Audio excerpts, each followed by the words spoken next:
நம்ம இங்கே வந்து சப்ளையர்லாம் தேவை கிடையாது.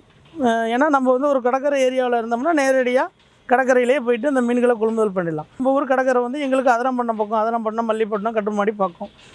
இப்போ இதே நான் வந்து திண்டுக்கல், பழனி, கோயம்புத்தூர், திருப்பூர் அப்படிங்கிற இடத்துல கடை வச்சுருந்தேன்னா அப்போ தான் எனக்கு சப்ளையர் தேவைப்படுவாங்க. அப்போ அந்த சப்ளையர் வந்து தேர்ந்தெடுக்கிறது என்னென்னா, கடற்கரைக்கு நீங்கள் வரணும். வந்து இங்கே கடற்கரையில் வந்துட்டு ஒரு கொஞ்ச நாளாச்சு இந்த கடற்கரையை தங்கி இங்கே என்ன மாதிரியான மீன்கள் என்ன மாதிரியான விலையில் போகுது அப்படிங்கிற ஒரு நாலேஜை எடுத்துட்டால் தான் அந்த சப்ளையர் வந்து நீங்கள் கொடுக்குற ரேட்டு உங்களுக்கு சரியாக இருக்கான்னு உங்களுக்கு தெரியும்.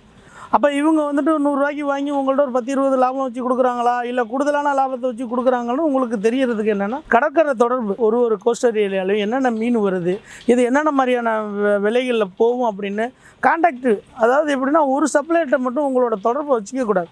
இதுக்கு என்ன வேணும்னா பணம் வேணும். நீங்கள் பணத்தை சரியாக கொடுத்து நீங்கள் ஒரு பொருளை வாங்குகிற பட்சத்தில் உங்களை தேடி அவங்க கான்டாக்டில் வருவாங்க.